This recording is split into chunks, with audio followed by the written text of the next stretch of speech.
ماشاء اللہ لا حول ولا قوة الا باللہ العلی العظیم اعوذ باللہ من الشیطان الرجیم بسم اللہ الرحمن الرحیم الحمد للہ رب العالمین والصلاة والسلام علی سیدنا و نبینا وشفیع ذنوبنا وطبیب نفوسنا العبد المؤید والرسول المسدد المصطفى الامجد حبیب الہ العالمین ابی القاسم المصطفى محمد اللہم صل علی محمد وعلى آله الطيبين الطاهرين المعصومين الذين أذهب الله عنهم الرجس وطهرهم تطهيرا اللهم صل على محمد لا سيما بقية الله في الأرضين روحي وأرواح العالمين لتراب مقدمه الفدا ولعنة الله على أعدائهم أجمعين من يوم ظلمهم إلى قيام يوم الدين أما بعد فقد قال الله تبارك وتعالى في كلامه أعوذ بالله من الشيطان الرجيم من المؤمنين رجال صدقوا ما عاهدوا الله عليه فمنهم من قضى نحبه ومنهم من ينتظر وما بدلوا تبديلا بآواز بلند درود پڑھیے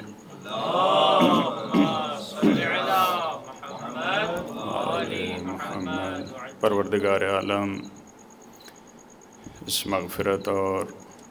رحمت والی شب میں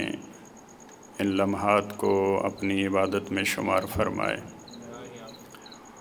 اور شب زیارت مظلوم کربلا بھی ہے. زیارت کربلا ہم تمام کے نصیب میں پروردگار عالم لکھ دے. ایک دفعہ پھر بآواز بلند درود پڑھیے صلی اللہ محمد وآل محمد. اہل البیت کے علاوہ وہ عظیم ہستیاں، وہ عظیم انسان جن کی سیرت پہ چل کر، جن کو آئیڈیل سمجھتے ہوئے ہم اپنی زندگیوں کو بہترین سے بہترین بنا سکتے ہیں، ان میں گفتگو جاری تھی. آج اس مرحلے میں ایک اور عظیم شخصیت جس کو رسول اللہ نے بھی اور بعد میں بھی اہل البیت علیہم الصلاۃ نے یاد کیا ہے، مختلف مقامات پر، مختلف مشکلات میں، مختلف لوگوں کے مجمع میں جس شخصیت کو یاد کیا ہے وہ حضرت حمزہ کی ذات ہے. بہت ہی عظیم شخصیت ہے جناب حمزہ کی. بہت سارے درس ہیں ان کی زندگی میں ہمارے لیے. اس آیت کے ذیل میں جو سورہ احزاب کی 23 نمبر آیت ہے، اس کی تفسیر میں آپ کو وہ روایات ملیں گی کہ مومنین میں سے کچھ ایسے مرد ہیں، من المؤمنین رجال صدقوا ما عاهدوا اللہ علیہ، مومنین میں سے کچھ ایسے مرد ہیں جنہوں نے جو پروردگار عالم سے عہد باندھا تھا اس کو سچ کر دکھایا. اور یہ مومنین میں سے رجال ہیں. یہ خود اس آیت میں اور بعض دوسری آیات میں رجالن کا لفظ جب آتا ہے تو یعنی یہ ان افراد کی عظمت کی طرف اشارہ ہوتا ہے. یعنی یہ عام افراد نہیں ہیں جن کو قرآن نے رجالن کہا ہے. جیسا کہ دوسری آیت میں وَعَلَى الْأَعْرَافِ رِجَالٌ، جنت میں ایک ایسا مقام ہے جس کو اعراف کہا گیا، وہاں پہ بھی رجال ہوں گے۔ یہ عام افراد نہیں ہے، ویسے عام جو عربی گرامر میں رجل کی جمع رجال ہے، یعنی ایک اگر مرد ہے تو اس کو رجل کہتے ہیں، اگر زیادہ ہے تو وہ رجال ہیں۔ لیکن بعض مفسرین نے وہاں رجالن کی تفسیر میں بھی کہا کہ اس پہ جو تنوین ہے یہ ڈبل ضمہ ہے، یہ خود ان کی عظمت کی دلیل ہے۔ خود عربک میں جب کبھی تنوین آتی ہے تو وہ ان افراد کی بزرگی اور عظمت کی طرف اشارہ ہوتا ہے۔ فیہ رجال، ایک اور مقام پہ افراد کے لیے جو مسجد نبوی میں رہتے ہیں ان کے لیے فرمایا فیہ رجال یحبون ان یتطہروا، اس مسجد میں ایسے افراد ہیں، ایسی ہستیاں ہیں جو کوشش کرتے ہیں ہر وقت پاک و پاکیزہ رہیں۔ تو مومنین میں سے کچھ ایسے افراد ہیں جو انہوں نے پروردگار عالم سے عہد باندھا تھا۔ وہ کس پہ عہد تھا؟ وہ کون سا پیمان تھا؟ وہ اللہ کی خاطر، اللہ کے رسول کی خاطر، دین کی خاطر، اسلام کی خاطر مرنے کا عہد تھا، لہٰذا وہ اس پہ پورا اترے، انہوں نے وفا کیا اس عہد کو۔ ان میں سے کچھ ایسے تھے فَمِنْهُمْ مَنْ قَضَى نَحْبًا، کچھ ایسے تھے جو مرتبہ شہادت پہ فائز ہوئے۔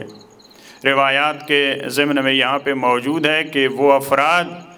جو اس مرتبہ شہادت پہ فائز ہو چکے، ان میں سے ایک عظیم ہستی اور شخصیت سر فہرست ان افراد میں وہ حضرت حمزہ کی ذات ہے۔ اور مولا فرماتے ہیں وَمِنْهُمْ مَنْ يَنْتَظِرُ، وہ افراد جو اس لسٹ میں ہیں، جو شہادت کے منتظر ہیں، اس میں میں ہوں،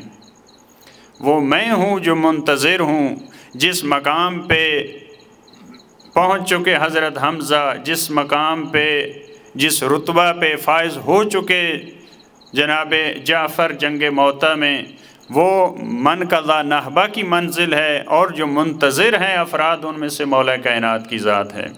وَمَا بَدَّلُوا تَبْدِيلًا، اور انہوں نے اس عہد میں کوئی تبدیلی نہیں کی، وہ اسی پہ باقی ہیں۔ بعض ایسے افراد ہوتے ہیں جب کوئی عہد باندھتے ہیں تو اس عہد کو پورا نہیں کرتے، اس کو توڑ دیتے ہیں، واپس پاؤں پلٹ جاتے ہیں۔ لیکن وَمَا بَدَّلُوا تَبْدِيلًا، یہ ایسے افراد ہیں جن کے عہد و پیمان میں کوئی تبدیلی نہیں ہے، انہوں نے وفا کیا ہے عہد کو۔ حضرت حمزہ کی شخصیت اتنی اہم ہے،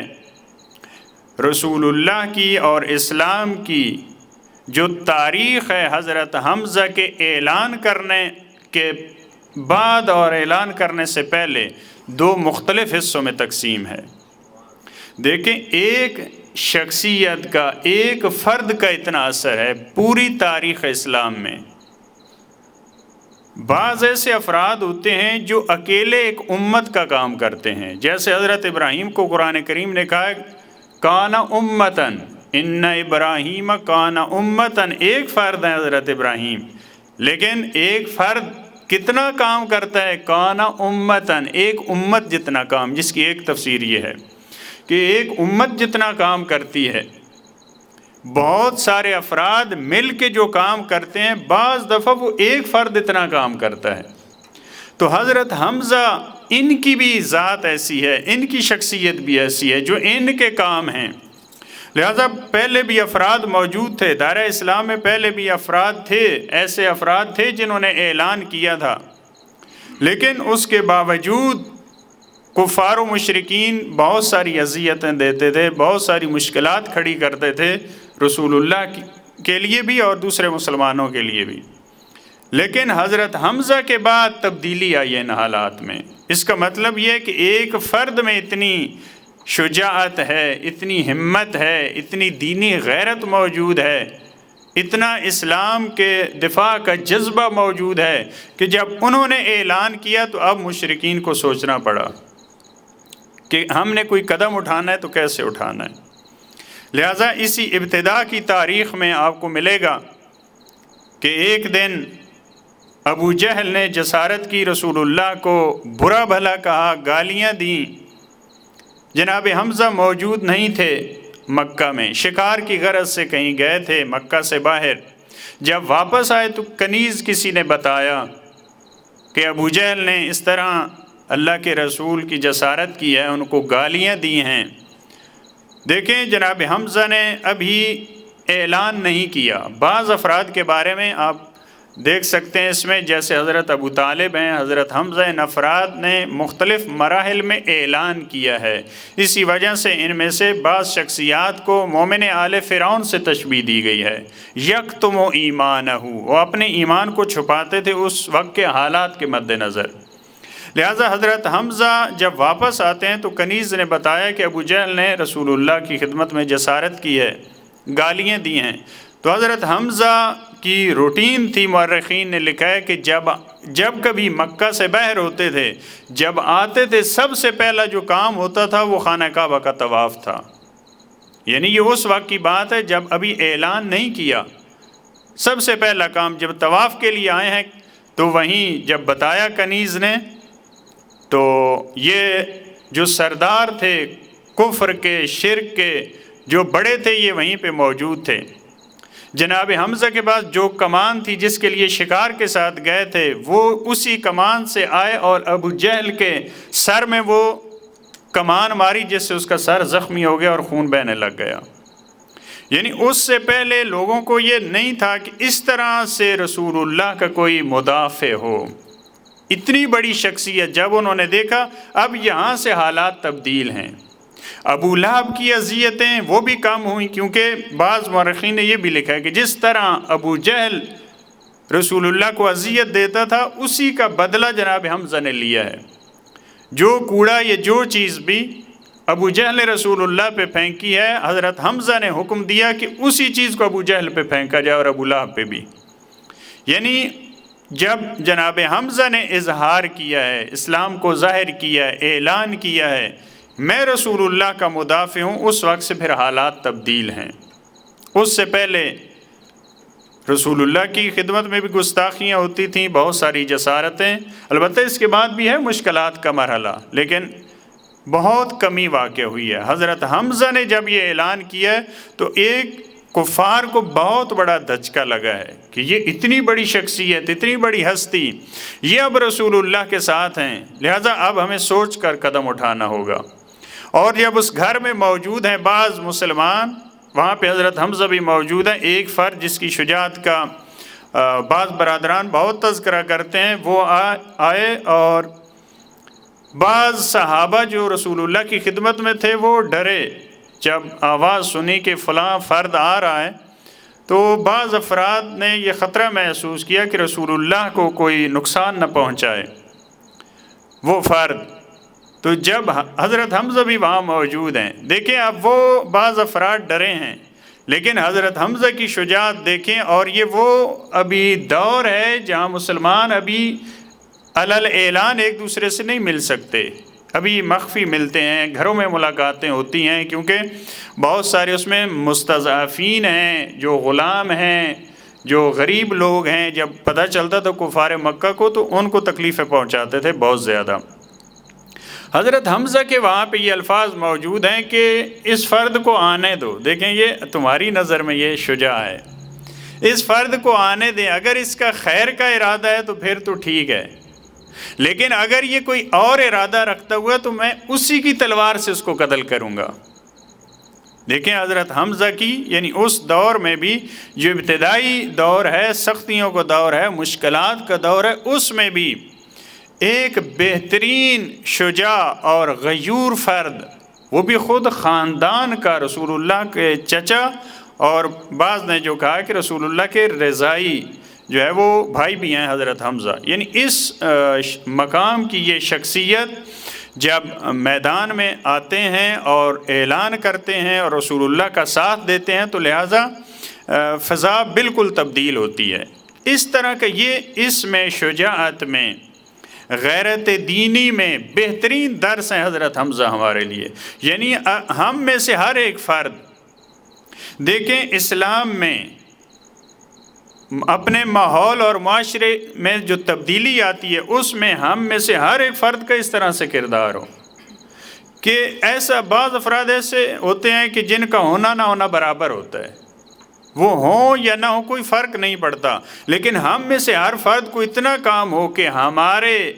ہونے سے، ہمارے وجود سے اسلام کو، مکتب کو، معاشرے کو طاقت پہنچے، فائدہ پہنچے، اور ہماری کمی کو سارے افراد محسوس کریں۔ دیکھیں یہ حضرت حمزہ کی عظمت کے لیے کافی ہے کہ ان کی شہادت کے بعد مولا کائنات نے حضرت حمزہ کو یاد کیا ہے، امام سجاد علیہ السلام نے حضرت حمزہ کو یاد کیا ہے، 5ویں امام نے حضرت حمزہ کو یاد کیا ہے۔ یعنی یہ کم شخصیت نہیں ہے حضرت حمزہ، یعنی ان کی جگہ جو خالی ہو گئی تھی ان کے جانے کی وجہ سے اہل البیت نے اس کو محسوس کیا ہے کہ آج کاش حمزہ ہوتے۔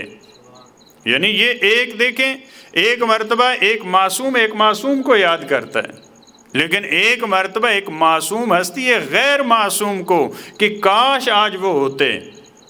ایک فرد کے لیے اس سے بڑا اعزاز نہیں ہے غیر معصوم شخصیت کے لیے۔ اور آپ دیکھیں سلسلہ جناب سیدہ اتنی عظمت کے باوجود مورخین لکھتے ہیں اہل سنت کی روایات میں ہر جمعہ کو جناب سیدہ حضرت حمزہ کی قبر پہ جاتی تھیں۔ دیکھیں اس عفت کے باوجود، اس حیا کے باوجود ہر جمعہ کو، اور بعض ہماری روایات میں ہفتے میں 2 دن جناب سیدہ شہداء احد کی قبور پہ جاتی ہیں۔ یہ جناب حمزہ کی، اور خود جناب سیدہ کا تسبیح بنانا حضرت حمزہ کی قبر کی مٹی سے یہ اس کی فضیلت کے لیے ہی کافی ہے۔ یعنی ایک معصوم ہستی، اور بعض روایات کی روشنی میں تسلی و تب کی، جناب سیدہ وہاں جا کر نماز بھی پڑھتی تھی اور گریہ فرماتی تھیں قبر حضرت حمزہ پہ۔ یعنی یہاں سے عظمت کا اندازہ ہوتا ہے کہ حضرت حمزہ کتنی عظیم شخصیت ہے۔ مولا کائنات جب یہ معاملہ پیش آیا رسول اللہ کی رحلت کے بعد کا، تو مولا کائنات علی ابن ابی طالب علیہ السلام، مولا کی ذات پہ بلند ترین صلوات،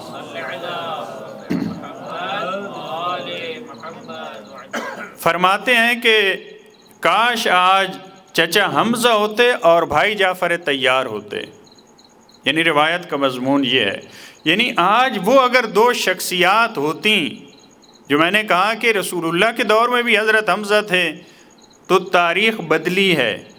کفار کا رویہ بدلا ہے، اور مولا فرماتے ہیں اگر اس دور میں رسول اللہ کی رحلت کے بعد اگر حضرت حمزہ ہوتے، چچا حمزہ ہوتے، بھائی جعفر طیار ہوتے، تو یہ مشکلات پیش نہ آتی، یہ اس طرح سے نہ کرتے۔ لیکن بھائی میرا کون سا ہے آج؟ وہ عقیل ہے، اور چچا کون سا ہے؟ وہ عباس ہے۔ یعنی دیکھیں فرق، وہ بھی چچا ہیں لیکن حضرت حمزہ بھی، لیکن ان کی جو خدمات ہیں، بعض نے لکھا ہے عباس کے یہاں 10 سے 11 فرزند موجود ہے اسی وقت جب مولا کائنات سے حق چھینا جا رہا ہے، لیکن آپ کو کہیں ملتے ہیں انہوں نے قیام کیا، انہوں نے کوئی اس طرح کی بات کی ہو؟ یعنی بعض افراد یہ ہوتے ہیں، ان کا اثر ہوتا ہے، ان میں جرأت ہوتی ہے، ان میں غیرت دینی ہوتی ہے، وہ قیام کی صلاحیت رکھتے ہیں۔ یعنی حالات تبدیل ہوتے، یہ سقیفہ میں جو صورتحال پیش آئی ہے، اگر حمزہ ہوتے وہ اس طرح سے نہیں تھے، وہ خاموش رہنے والے نہیں تھے، وہ حق کی خاطر قیام کرنے والے تھے۔ اسی طرح جعفر طیار، لہذا مولا کائنات نے، اور وہاں بھی آپ کو ملے گا، جو پہلے بھی ایک گفتگو میں نے عرض کیا کہ جب مولا کائنات نے خط لکھا امیر شام کو، تو وہاں بھی امام علیہ السلام نے یہ فخر کے طور پہ یہ بات کی ہے، وَمِنَّا اسد اللہ، اللہ کا شیر حضرت حمزہ وہ ہم میں سے ہیں، وَمِنْكُمْ اسد الاحلاف، یعنی ہم میں سے وہ ہستی حضرت حمزہ۔ اب دیکھیں یہ کون سا مقام ہے؟ یہ مقام فخر و مباحات ہے، یعنی مولا کائنات جس ہستی پہ فخر محسوس کریں، جس کے وجود پہ فخر و مباحات کریں، اسے حضرت حمزہ کہتے ہیں۔ فرمایا کہ حمزہ اسد اللہ، اسد رسول، وہ ہم میں سے ہیں، اور اسد الاحلاف وہ تم میں سے ہیں۔ احلاف حلف سے ہے، یعنی حلیف سے ہے، جو اپنے ہم پیمان کے لیے لڑتا ہے کہ میں نے اس کے ساتھ قسم کھائی ہے، میں نے اس کا ساتھ دینا ہے، حق ہے باطل ہے اس کو کوئی نہیں، اور وہ مسلماً باطل پہ تھے۔ اور جنگ احد کے جو واقعات ہیں اس میں ملتا ہے ظاہراً عتبہ کے بارے میں کہ اس نے وہاں پہ یہ نعرہ لگایا تھا جب حضرت حمزہ میدان میں نکلے، حضرت حمزہ نے کہا انا اسد اللہ و اسد رسول، تو اس نے یہ نعرہ لگایا تھا انا اسد الاحلاف۔ تو مولا نے اسی کو یاد کروایا جب امیر شام کو خط لکھا کہ اسد اللہ و اسد رسول، اللہ کا شیر، رسول خدا کا شیر وہ ہم میں سے ہے، وہ احلاف کا شیر جو دوسروں کے لیے لڑتا ہے، جو ایک دنیاوی پیمان کی خاطر، عہد و پیمان کی خاطر لڑتا ہے، وہ تم میں سے ہے۔ لہذا مولا کائنات نے بھی مشکلات کے دور میں بھی حضرت حمزہ کو یاد کیا، اس حساس دور میں بھی، اور فخر و مباحات کے مقام میں بھی یاد کیا ہے۔ امام سجاد علیہ الصلوۃ والسلام، مولا کی ذات پہ بلند ترین صلوات، محمد و آل محمد۔ امام سجاد علیہ الصلوۃ والسلام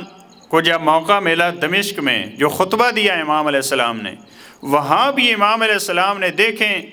نبی مختار پہ فخر کرنا، یہ تو کیونکہ معصوم ہستی ہیں، رسول اللہ پہ فخر کرنا، وہ تو سید الانبیاء ہیں، مولا کائنات پہ فخر محسوس کرنا، سیدۃ نساء العالمین پہ فخر محسوس کرنا، سیدہ شباب اہل الجنہ پہ فخر محسوس کرنا، یہ تو سمجھ میں آتی ہے بات، لیکن وہیں اسی سیاق میں، اسی ترتیب میں امام سجاد علیہ الصلوۃ والسلام کیا فرما رہے ہیں؟ منا اسد اللہ و اسد رسول، یعنی امام سجاد علیہ السلام جب منبر دمشق پہ اپنے فضائل بیان کر رہے ہیں تو وہاں بھی حضرت حمزہ کا تذکرہ آپ کو ملے گا کہ وہ اللہ کے شیر، وہ رسول خدا کے شیر حمزہ وہ ہم میں سے ہیں۔ یعنی دیکھیں کتنے معصومین نے فخر محسوس کیا ان کی ذات پہ جو غیر معصوم ہیں۔ یعنی یہ ہمارے لیے درس کیا ہے کہ ہم میں سے بھی افراد اس مرتبے پہ پہنچ سکتے ہیں، ایک غیر معصوم فرد وہ اس مرتبے پہ پہنچ سکتا ہے، اس مقام پہ پہنچ سکتا ہے ان کی سیرت اور ان کی پیروی کے ذریعے کہ معصوم اس کی کمی محسوس کریں۔ یہ کم مقام نہیں ہے،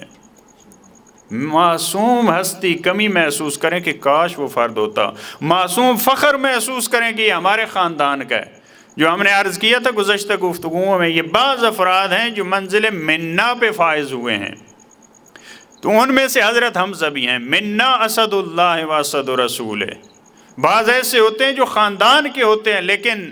منزل منا سے نکل جاتے ہیں، لیکن حضرت حمزہ وہ شخصیت ہے جو خاندان کے تھے اور منزل منا پہ فائز تھے، حقیقی معنوں میں جو اس گھرانے سے ان کا تعلق تھا، اس گھرانے کی اقدار سے جن کا تعلق تھا، وہ اقدار ان میں پائی جاتی تھیں کہ معصوم ہستیاں ان پہ فخر محسوس کر رہی ہیں۔ لہٰذا امام سجاد علیہ السلام نے وہاں دیکھیں آپ، وہ حالانکہ یہ آسان کام نہیں ہے، دو ہستیوں کو خصوصاً وہاں پہ ان کا تذکرہ، دمشق میں مولا کائنات کا تذکرہ اور جناب حمزہ کا تذکرہ، یہ دونوں بہت جیسے ہوتا ہے ایک مشکل معاملہ ہے، کیونکہ معلوم ہے کہ بدر میں جو ان کو نقصان پہنچانے والے ہیں، ان کے بڑوں کو جو قتل کرنے والے ہیں، وہ حضرت حمزہ اور مولا کائنات ہیں۔ امام سجاد علیہ السلام نے اس قید کے عالم میں، اس اسیری کے عالم میں، وہاں بھی دیکھیں ان ہستیوں کا تذکرہ کر کے بتایا کہ ہم قید میں ہوتے ہوئے شجاع ہیں، ہم بظاہر قیدی ہیں، اسیر ہیں، لیکن ہم پھر بھی ڈرنے والے نہیں ہیں۔ لہٰذا وہاں پہ امام علیہ السلام نے بتایا کہ حضرت حمزہ وہ ہم میں سے ہیں۔ لہٰذا ایسی ایک ہستی اتنے معصوم جس پہ فخر محسوس کریں۔ اور پانچویں امام، امام محمد باقر علیہ الصلوۃ والسلام،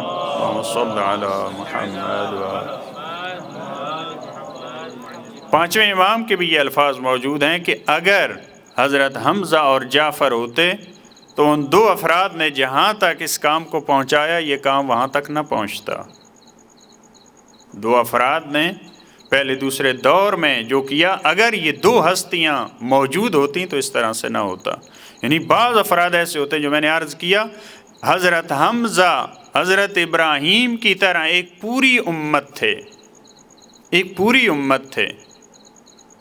جو ان سے تبدیلی آئی، رسول اللہ کو جو آسرا اور سہارا ملا، جو اسلام کو طاقت ملی حضرت حمزہ کے وجود سے، اور وہ غیور ہیں، غیرت مند ہیں، اسلام کی خاطر، رسول اللہ کی خاطر کبھی ڈرے نہیں ہیں، کبھی ڈرے نہیں ہیں۔ سب سے پہلے فرد اسلام میں جن کو رایہ اور علم اور پرچم ملا وہ حضرت حمزہ کی ذات ہیں، سب سے پہلا پرچم۔ اور اسی وجہ سے روایات میں ہے کہ قیامت کے دن بھی 4 افراد کو پرچم ملیں گے، ان میں سے جو تکبیر اور اللہ اکبر کا پرچم ہے وہ حضرت حمزہ کے ہاتھ میں ہوگا۔ دیکھیں، جو اس دنیا میں خدمت انجام دیتے، جو یہاں اس کی خدمات ہیں اس کو وہاں بھی اس کا اجر ملے گا۔ اسلام میں پہلا پرچم حضرت حمزہ کو ملا، وہاں قیامت کے دن روز محشر میں۔ اچھا، پھر اس سے خوبصورت مرحلہ، وہ افراد جو قیامت کے میدان میں سوار ہو کے آئیں گے سواری پر، ان میں سے ایک حضرت حمزہ ہیں۔ یعنی دیکھیں، بعض تو معصوم ہستی ہیں جو روز محشر میں، جیسے رسول اللہ کے بارے میں، جناب سیدہ کے بارے میں، یہ ہستیاں ہیں، لیکن وہاں پہ آپ کو ملے گا کہ حضرت حمزہ یہ بھی سواری پہ سوار ہو کر میدان محشر میں آئیں گے۔ لہٰذا یہ عظمت، یہ بزرگی حضرت حمزہ کو حاصل ہے۔ ہجرت میں بھی حضرت حمزہ ساتھ ہیں، رسول اللہ کے دفاع میں۔ دیکھیں، سب سے پہلا مارکا، بڑا مارکا، وہ جنگ بدر کا مارکا ہے۔ سب سے پہلا مارکا وہ جنگ بدر کا مارکا ہے۔ اس میں دیکھیں آپ، مولا کائنات اور جناب حمزہ، ان کی قربانیاں ہیں وہاں پہ، ان کی قربانیوں نے اسلام کو بچایا ہے۔ اور وہاں ملتا ہے کہ جب عتبہ، شیبہ اور ولید، جب یہ تینوں نکلے، یہ بہت بڑے جنگجو تھے، کفار و مشرکین کے بڑے جنگجوؤں میں ان 3 کے نام تھے۔ جب یہ میدان میں آئے ہیں تو انہوں نے پکارا ہے، خصوصاً عتبہ کے بارے میں، کہ عتبہ نے کہا کہ ہمارے مقابلے میں بھیجو۔ تو رسول اللہ نے صلی اللہ علیہ وآلہ وسلم ان کی ذات پہ بلند ترین صلوات آل محمد، انصار میں سے 3 جوانوں کو بھیجا ہے، انصار میں سے 3 جوانوں کو بھیجا ہے۔ لیکن جب عتبہ نے دیکھا کہ انصار میں سے، کیونکہ یہ تکبر، غرور یہ تو تھا ان میں، اور جنگجو بھی تھے، جو لشکر کفار کے یہ بڑے، جب دیکھا کہ انصار میں سے 3 آئے ہیں تو کہا ہم ان سے نہیں لڑیں گے، یہ ہمارے کفو نہیں ہیں، یہ ہمارے ہم پلہ نہیں ہے۔ رسول اللہ سے انہوں نے درخواست کی کہ اخرج الینا اکفاءنا، جو ہمارا کف ہے وہ ہمارے مقابلے میں بھیجیں، جو ہمارے کف ہیں، جو ہمارے مقابلے کے ہیں، وہ افراد ہمارے مقابلے میں بھیجیں۔ تو اللہ کے رسول نے حضرت حمزہ کو میدان میں بھیجا، مولا کائنات کو بھیجا اور عبیدہ کو بھیجا۔ یہ 3 شخصیتیں، اب دیکھیں یہاں سے عظمت کا اندازہ ہوتا ہے حضرت حمزہ کا۔ جب یہ 3 گئے ہیں مقابلے میں، تو جب ان کو پتہ چلا کہ حضرت حمزہ میدان میں آئے ہیں تو عتبہ نے کہا کفن کریم، ہاں اب جو میرے مقابلے میں آیا ہے یہ واقعاً میرے مقابلے کا بندہ ہے، اس سے لڑنا بنتا ہے۔ ہمارے پنجابی میں جیسے کہتے ہیں، بآواز بلند درود پڑھیں، اللہم صلی اللہ علیہ۔ وہ ہمارے مقابلے کے نہیں تھے، لیکن حضرت حمزہ اگر مقابلے میں آئے ہیں، عتبہ نے کہا کہ یہ ہمارے مقابلے کے ہیں۔ شیبہ کے مقابلے میں، عتبہ کے مقابلے میں، ولید کے مقابلے میں جب یہ 3 ہستیاں گئی ہیں تو یہ اب اس سے مطمئن ہوئے ہیں، اور تینوں ہستیوں نے، ان کے جو بڑے تھے، یہ ان کو بہت بڑا دکھ تھا اور یہ ایسا حسد تھا۔ دیکھیں حضرت حمزہ کے بارے میں، مولا کائنات، وہ تو آپ کو معلوم ہے، ابھی موضوع گفتگو نہیں، حضرت حمزہ کے بارے میں یہی بدر کا کینہ اتنا بڑا کینہ تھا کہ ان کی شہادت کے بعد بھی ختم نہیں ہوا، ان میں سے شہادت کے بعد بھی ختم نہیں ہوا۔ لہٰذا بعض مورخین نے لکھا کہ ابو سفیان جب شہدائے احد کی قبروں کے قریب سے گزرا تو حضرت حمزہ کی قبر کو ٹھوکر ماری اس نے، اور کہا کہ وہ کام، وہ مسائل، وہ سلسلہ، یہ تیسرے دور کی بات ہے، کہا کہ جس کی خاطر تم ہم سے لڑے تھے، اللہ ہمارے بڑوں کو تم نے مارا تھا، وہ آج ہمارے بچوں کے ہاتھ کا کھیل ہے جس کی خاطر تم لڑے تھے۔ اور تقریباً 50 ہجری میں حاکم شام نے یہ بھی لکھا ہے، مورخین نے کوشش کی شہدائے احد کی قبور کے پاس ایک نہر گزاری جائے یا کنویں کا پانی گزارا جائے، اور اس کا ہدف اور مقصد یہی تھا کہ شہدائے احد کے نشان کو ختم کر دیا جائے۔ اور ان میں بھی عظیم شخصیت کون تھی؟ حضرت حمزہ۔ کیونکہ دیکھیں یہ ایک بہت نفسیاتی کام ہوتا ہے۔ جب ایک مزار موجود ہے، ایک قبر موجود ہے، آنے والی نسلوں تک وہ بات جائے گی، یہ کیسے شہید ہوئے، کس نے ان کو شہید کیا، کن کے مقابلے میں گئے،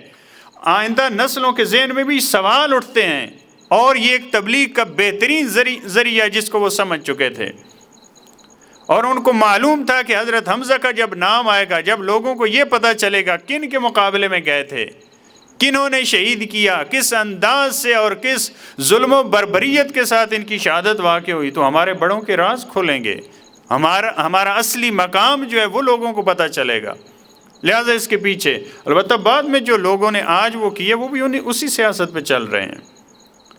لہٰذا مدینے میں یہ منادی نے یہ صدا دی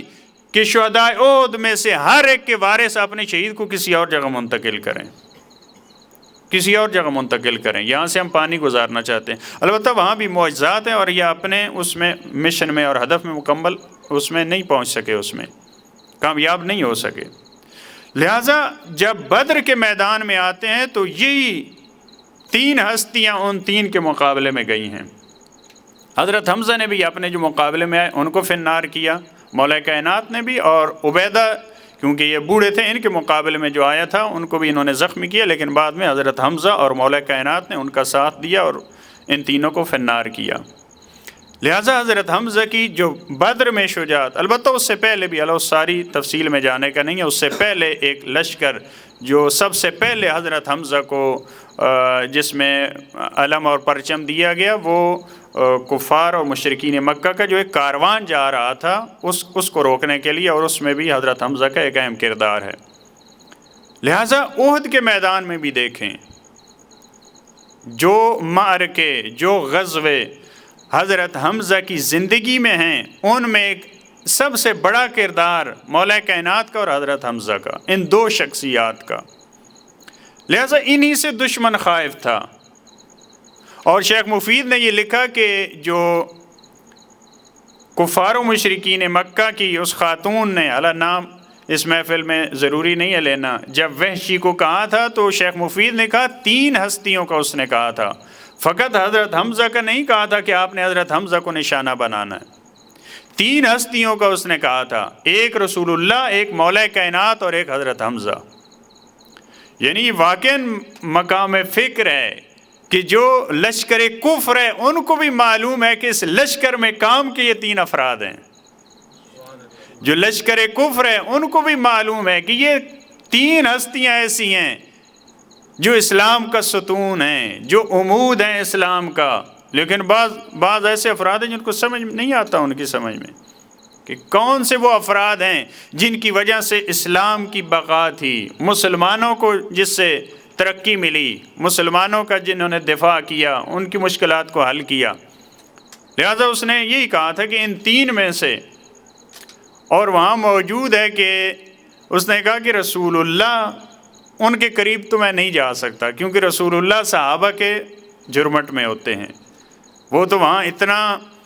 دفاع کے لیے زہر جان کی بازی لگاتے ہیں جو مخلصین ہیں، لہٰذا میں ان کے قریب تو نہیں جا سکتا۔ اور کہا کہ مولا کائنات جب وہ جنگ لڑ رہے ہوتے ہیں تو ان کے قریب جانا بھی ممکن نہیں ہے، ہر طرف ان کی نگاہ ہوتی ہے۔ لیکن حضرت حمزہ کیونکہ جب یہ لڑتے ہیں جوش اور جذبے میں لڑتے ہیں، پھر ان کا خیال نہیں رہتا، لہٰذا ان کو میں مار سکتا ہوں، اسی وجہ سے حضرت حمزہ کو وحشی نے نشانہ بنایا۔ دیکھیں یہ حضرت حمزہ کی عظمت کے لیے کافی ہے۔ بعض مورخین نے لکھا کہ وحشی اسلام قبول کیا اس نے، البتہ اس میں اختلاف ہے کہ اپنی جان بچانے کے لیے بہرحال اس نے اسلام قبول کیا، اور یہ بھی ان افراد میں سے رسول اللہ نے حکم دیا تھا کہ جہاں پہ ملے اس کو قتل کرو، لیکن یہ بھاگ گیا تھا طائف میں کسی وفد میں یا کسی بہانے سے، بہرحال یہ حاضر ہوا اور اس نے کلمہ پڑھا، یہ حضرت حمزہ کی عظمت کے لیے کافی ہے۔ رسول اللہ نے اسلام اس کے قبول کرنے کے بعد یہ فرمایا تھا کہ وحشی کو کہیں میرے سامنے نہ آئے،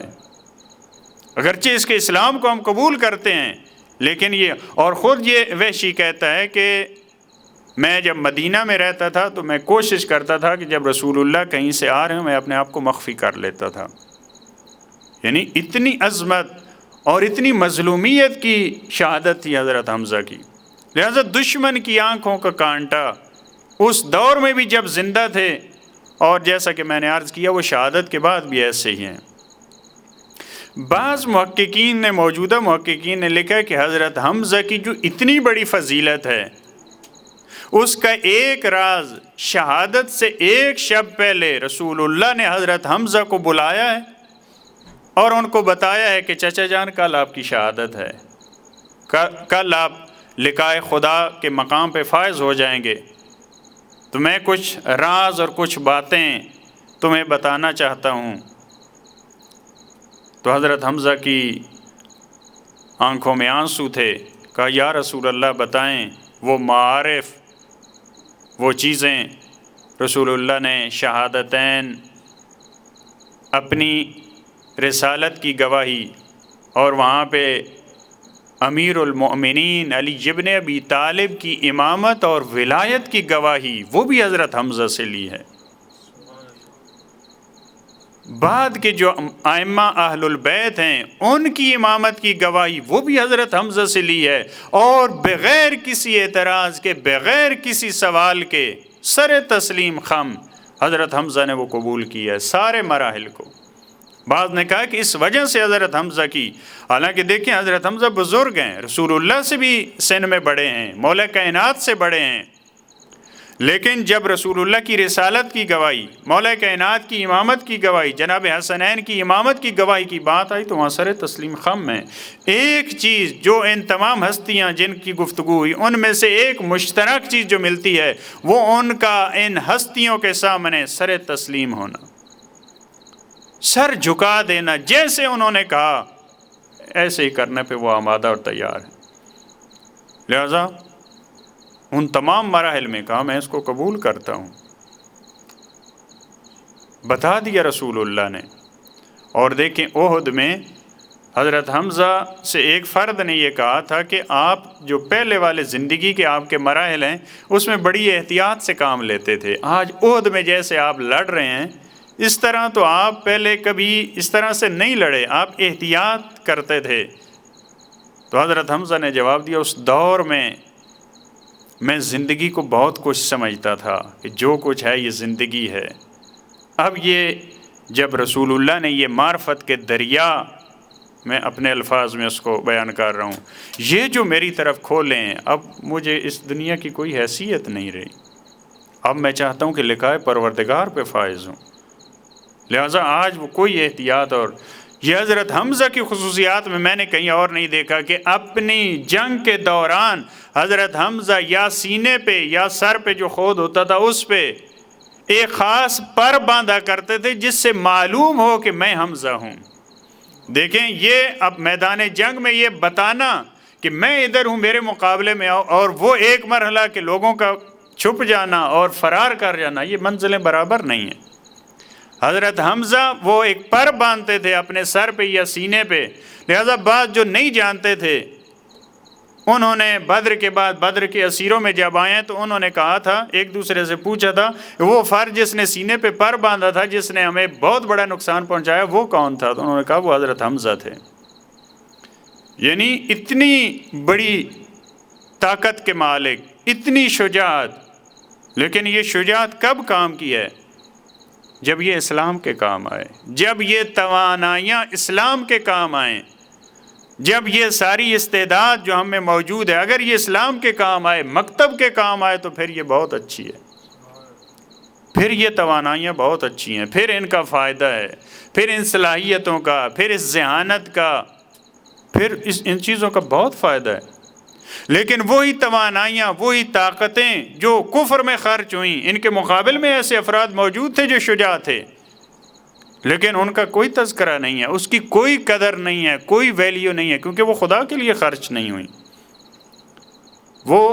دین خدا کو مٹانے میں خرچ ہوئی ہیں، لہٰذا ان کا کوئی فائدہ نہیں ہے۔ لہٰذا حضرت حمزہ ان شخصیات میں سے تھے جنہوں نے اپنی توانائیاں، اپنی طاقت، حالانکہ اس دور میں بھی جب اظہار نہیں کیا تھا اس وقت بھی شجاعت میں معروف تھے، لیکن اس شجاعت کو کہاں پہ خرچ کیا ہے؟ رسول اللہ کی خاطر، اسلام کی خاطر۔ لہٰذا احد میں بھی وہ افراد جنہوں نے کہا کہ ہم نے باہر جا کے لڑنا ہے، ان میں سے ایک حضرت حمزہ ہیں۔ احد میں بھی جو ان کا کام ہے حضرت حمزہ کا، جو ان کی شجاعت ہے، جو ان کی بہادری ہے، اور آپ کو معلوم ہے کہ احد بھی یہ مارکہ بھی فتح ہوا تھا، پہلے مرحلے میں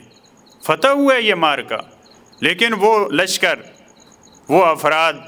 50 یا 52 افراد جنہوں نے درے کو چھوڑا اور وہ نافرمانی کی، یعنی یہاں سے بھی ہمیں پتہ چلتا ہے کہ وہ افراد جنہوں نے رسول اللہ کی ہر بات پہ لبیک کہا، جو انہوں نے کہا اس پہ عمل کیا، وہ افراد ان کا درجہ اور مقام اور ہے، لیکن وہ افراد جنہوں نے اپنا اجتہاد کیا رسول اللہ کے فرمان کے مقابل میں، ان کا وہ درجہ نہیں ہے۔ یہ اجتہاد کا آغاز وہاں سے ہوا۔ رسول اللہ نے یہ فرمایا تھا کہ ہر صورت میں، جنگ ہو میں فتح ہو یا شکست ہو، آپ نے وہاں پہ رہنا ہے، لیکن یہ اجتہاد تھا کہ جب جنگ اب فتح ہو گئی ہے تو اب ہم بھی چلتے ہیں، لہٰذا وہاں پہ اتنا بڑا نقصان ہوا۔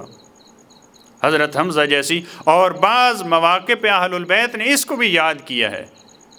کہ ہم پہ سخت دن آئے، ان میں سے ایک دن وہ احد کا دن ہے جس دن حضرت حمزہ گئے، ایک دن وہ جنگ موتا کا دن ہے جس دن جعفر طیار وہ شہید ہوئے۔ یہ سخت دن تھے، یہ سخت دن تھے۔ حضرت حمزہ احد میں کہا لڑتے لڑتے پتہ نہیں چل رہا تھا، جو حالات آپ کے سامنے اللہ، پورے واقعات وہ نہیں بیان ہو سکتے احد کے۔ رسول اللہ نے خبر لینے کے لیے حضرت حمزہ کی جب خبر نہیں آ رہی تھی، افراد کو بھیجا۔ حضرت حمزہ کی جو حالت تھی اس کو دیکھ کر افراد واپس نہیں آئے کہ ہم رسول اللہ کو بتائیں، بھیجا افراد کو، لیکن جو حالت دیکھی ان کے بدن کی، کہا کہ افراد واپس نہیں آئے۔ رسول اللہ نے پھر خود ڈھونڈنا شروع کیا حضرت حمزہ کی، وہ جس کو بیان نہیں کیا جا سکتا۔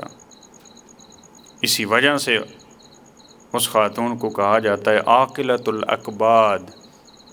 عاقلۃ الاکباد، جو کلیجہ کھانے والی، اس کو چبانے والی، یہ وہ خاندان ہے۔ حضرت رسول اللہ جب خود پہنچے ہیں حضرت حمزہ کے بدن پہ، جو حالت دیکھی ہے رسول خدا نے، اپنی عبا رسول اللہ نے حضرت حمزہ کے بدن پہ ڈال دی ہے، اور بعض مورخین نے کہا کہ حضرت حمزہ کا بدن وہ اس عبا میں پوری طرح چھپا نہیں، رسول اللہ چھپانا چاہ رہے تھے، تو وہاں سے کچھ گھاس کو توڑا رسول اللہ نے، وہ بدن پہ ڈالا تھا کہ بدن کا کوئی حصہ نظر نہ آئے۔ اس کی وجہ کیا تھی؟ اس کی وجہ بعض مورخین نے لکھی ہے کہ رسول اللہ کو اطلاع ملی حضرت حمزہ کی بہن صفیہ وہ آ رہی ہیں، حضرت حمزہ کی بہن صفیہ وہ آ رہی ہیں، لہذا رسول اللہ نے پورا اہتمام کیا، اور بعض صحابہ کو بھی بھیجا رسول اللہ نے کہ صفیہ سے کہیں میدان میں نہ آئے، صفیہ سے کہیں میدان میں نہ آئے۔ رسول اللہ کہہ رہے ہیں کہ وہیں سے واپس چلی جائیں۔ اور میں نے بلال کی زندگی میں کہیں نہیں یہ پڑھا کہ رسول اللہ نے بلال کو ڈانٹا، فقط اس مقام پہ میں نے پڑھا ہے۔ رسول اللہ نے بلال سے کہا کہ تم نے بلال کیا کیا ہے؟ صفیہ کو تم وہاں سے لے کے آئے ہو جہاں پہ شہداء کے جنازے پڑے ہیں، وہاں سے لے کے آئے ہو۔ جب رسول اللہ نے یہ حکم دیا کہ صفیہ سے کہیں حضرت حمزہ کے جنازے پہ نہ آئے، تو جناب صفیہ نے کہا مجھے معلوم ہو چکا ہے کہ میرے بھائی حمزہ کو شہید کر دیا گیا ہے، میں خدا کی خاطر صبر کروں گی۔ اور یہ حضرت حمزہ کی عظمت کے لیے کافی ہے، جب انصار کے گھروں سے رونے کی آواز آئی تو اللہ کے رسول نے فرمایا تھا اما حمزہ فلا بواکی لہ، حمزہ کے لیے تو کوئی رونے والا نہیں ہے۔ انصار کی خواتین نے اپنے شہیدوں کو چھوڑ دیا، کہا کہ ہم اپنے شہیدوں کو نہیں روتے، ہم حمزہ پہ گریہ کرتے ہیں۔ لا یوم کا یوم کا یا ابا عبداللہ،